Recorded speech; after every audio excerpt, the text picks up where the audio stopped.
வணக்கம். நீங்கள் இணைந்திருப்பது ஏழிசை ஸ்வரங்களின் யாழிசை நாயகன் யாழரசன் இணைய வானொலியின் இரவு நேர பிரதான செய்திகள். செய்தி ஆசிரியர் சத்குணநாதன் விதுஷன், வாசிப்பவர் ஜெகமோகன் தருண். பிரதான செய்திகளுக்கு செல்லும் முன்னதாக முதலில் தலைப்புச் செய்திகள். போலீசாரின் தொழில்சார் நன்மதிப்பினை பாதுகாக்கின்ற ஆட்சியை நாங்கள் நிலைநாட்டுவோம். தேசிய மக்கள் சக்தியின் தலைவர் அனுரகுமார திசாநாயக்க. விஜயதாசவுக்கு எதிரான தடை உத்தரவு நீடிப்பு. உலகில் சுற்றுலா செல்வதற்கு சிறந்த முதல் 3 நாடுகளில் இலங்கை தெரிவாகியுள்ளது. கோழி இறைச்சி கொள்வனவு செய்வது தொடர்பில் பொதுமக்களுக்கான எச்சரிக்கை.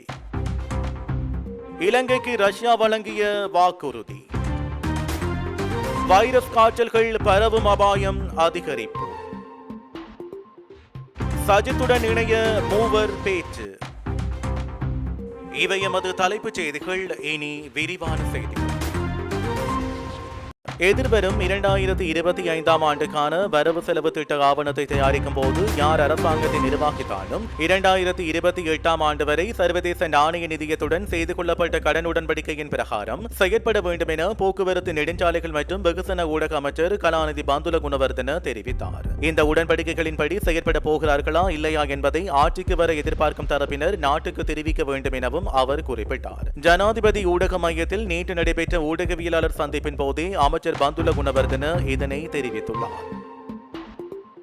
அமைச்சர் விஜயதாச ராஜபக்சவை ஸ்ரீலங்கா சுதந்திர கட்சியின் தலைவராக நியமிப்பதையும் ஸ்ரீலங்கா சுதந்திர கட்சியின் அங்கத்தவராக ஏற்றுக்கொள்ளப்படுவதையும் தடுத்து கொழும்பு மேலதிக மாவட்ட நீதவான் சந்திம எதிரிமான பிறப்பிக்கப்பட்டிருந்த தடையை நீடிக்க இன்று உத்தரவிட்டுள்ளார். ஸ்ரீலங்கா சுதந்திர கட்சியின் பொருளாளர் ராஜாங்க அமைச்சர் லசந்த அழகியவண்ண இந்த வழக்கை தாக்கல் செய்திருந்தார். அதில் சரத் ஏகநாயக்க, நீதியமைச்சர் விஜயதாச ராஜபக்ச, பதில் பொதுச் செயலாளர் கீர்த்தி உடவத்த மற்றும் மைத்ரிபால சிறிசேன ஆகியோர் பிரதிவாதிகளாக குறிப்பிடப்பட்டுள்ளனர். கடந்த 28ஆம் தேதி வழக்கு விசாரணைக்கு எடுத்துக் கொள்ளப்பட்டதை அடுத்து தடை உத்தரவு நீடிக்கப்பட்டுள்ளது. ஸ்ரீலங்கா சுதந்திர கட்சியின் பதில் பொதுச் செயலாளராக கீர்த்தி உடவத்த, பதில் பொதுச் செயலாளர் துமிந்த திசாநாயக்க மற்றும் தலைவர் நிமல் ஸ்ரீபாத சில்வா ஆகியோர் கட்சியின் நடவடிக்கைகளுக்கு இடையூறு விளைவிக்க கூடாது என்பதற்காக விதிக்கப்பட்ட தடையை நீடிக்குமாறு மேலதிக மாவட்ட நீதவான் உத்தரவிட்டுள்ளார். உலகில் சுற்றுலா செல்வதற்கு சிறந்த முதல் 3 நாடுகளில் இலங்கையும் உள்ளடங்கியுள்ளது. போப்ஸ் இதழ் வெளியிட்டுள்ள சமீபத்திய அறிக்கையின்படி 2024ஆம் ஆண்டு கோடை சீசனில் பயணம் செய்ய உலகின் சிறந்த 3 நாடுகளாக இலங்கை, கிரீஸ் மற்றும் மொரிசியஸ் ஆகிய நாடுகள் பெயரிடப்பட்டுள்ளன. இந்த ஆண்டின் முதல் காலாண்டில் சுமார் 285 மில்லியன் மக்கள் சர்வதேச அளவில் பயணம் செய்துள்ளனர். இது கடந்த ஆண்டை விட 20% அதிகமாகும். அடுத்த சில மாதங்களில் அதிக எண்ணிக்கையிலான அமெரிக்கர்கள் சர்வதேச அளவில் பயணம் செய்ய உள்ளனர். மேலும் 2022 மற்றும் 2023ஆம் ஆண்டுகளில் 24 மில்லியன் வெளிநாட்டு பாஸ்போர்ட்களை அமெரிக்க வெளியுறவுத்துறை வெளியிட்டுள்ளதாக போப்ஸ் இதழ் காட்டுகிறது.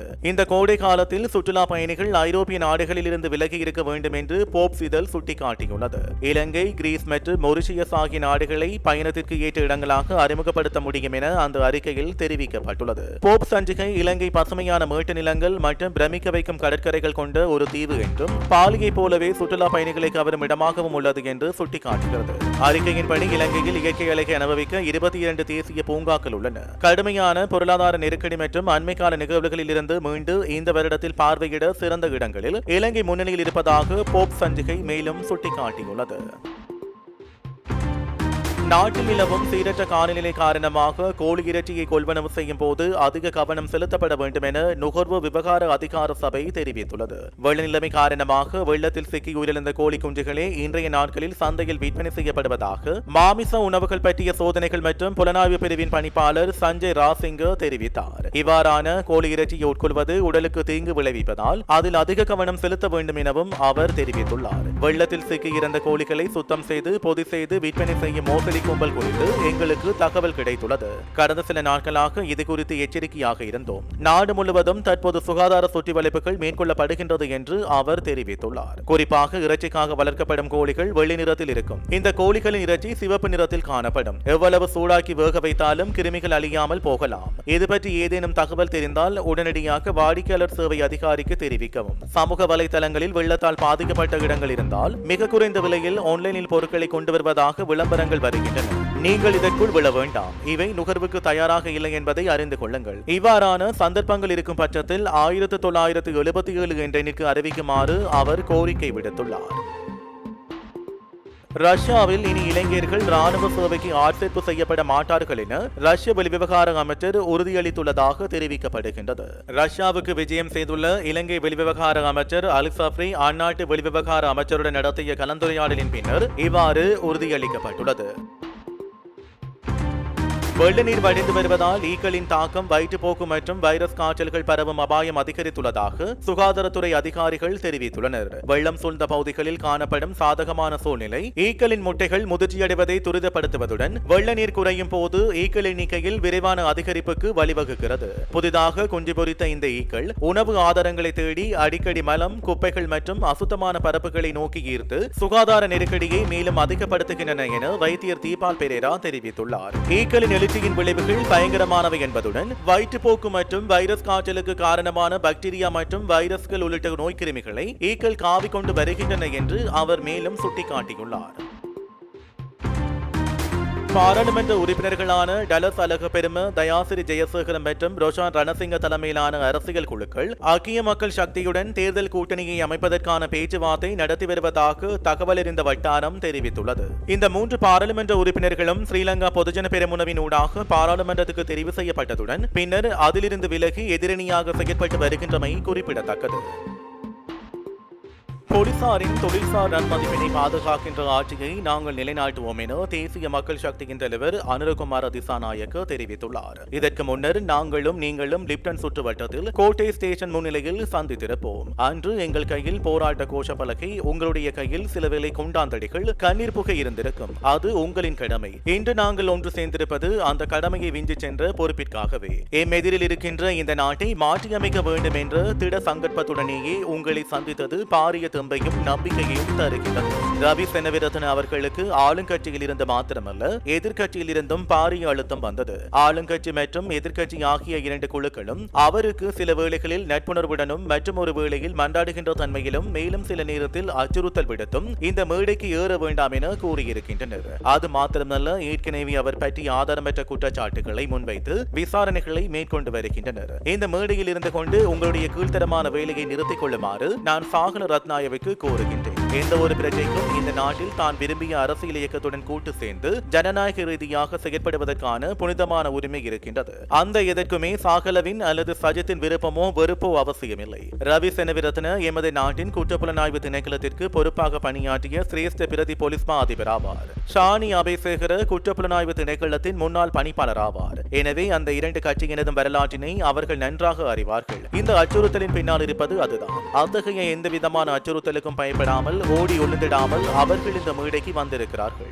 இந்த நாட்டு மக்களை விழித்து அவர்கள் கொண்டுள்ள அனுபவங்களில் இருந்து எமது நாட்டின் சட்டத்தின் ஆட்சிக்கு என்ன நேர்ந்துள்ளதென அவர்கள் பொதுமக்களுக்கு எடுத்து எம்பியுள்ளார்கள். அவர்கள் துணிச்சல் மிக்கவர்கள். கூறுவது மாத்திரமின்றி இந்த நிலைமையை மாற்றியமைப்பதற்கான முனைப்பாக செயலாற்றுவதாக சபதம் செய்திருக்கிறார்கள். பலர் எம்மிடம் கேட்கிறார்கள், உங்களுடைய அரசாங்கம் ஒன்று வந்தால் யார் அதை செய்வார்கள் என்று. எங்களுடைய ஆட்சியில் இந்த போலீஸ் திணைக்களத்தின் சட்டத்திற்கு மதிப்பளித்து பணியாற்றிய சிரேஷ்ட உத்தியோகர்களின் அனுபவங்கள், ஆலோசனைகள், இடையீடுகள் மூலமாகவே சட்டத்தின் ஆட்சி உறுதிப்படுத்தப்படும் என நான் கூறுகிறேன். இந்த நாட்டுக்கு எமது பிரஜைகளுக்கு ஏற்பட்டுள்ள பாதக விளைவுகளை நாம் அனைவரும் அனுபவித்துக் கொண்டிருக்கிறோம். நீண்ட வரலாற்றுக்கு செல்லாமல் கடந்த 2-3 வருடங்களை திரும்பி பார்த்தால் நாட்டுக்கும் பிரஜைகளுக்கும் என்ன நேர்ந்துள்ளது என்பது தெளிவாகும். கடனை மீள செலுத்த முடியாமல் வங்குரோத்து நிலையடைந்த ஒரு நாடு, வைத்தியசாலைக்கு மருந்து மாத்திரைகளை கொடுக்க முடியாமல் போன ஒரு நாடு, நம் எதிரில் இருப்பது பிள்ளைகளுக்கு முறையான கல்வியை பெற்றுக் கொடுக்க முடியாமல் போன, வருமானம் பெற்றுத் தருகின்ற தொழிலொன்றை புரிய முடியாமல் போன, குற்ற செயல் புரிபவரதும் ஊழல் பேர் வழிகிடந்தும் பிடிக்குள் ஆகப்பட்ட நாடு. இதன் பாதக விளைவினை ஒட்டுமொத்த சமூகமுமே அனுபவித்துக் கொண்டிருக்கிறது.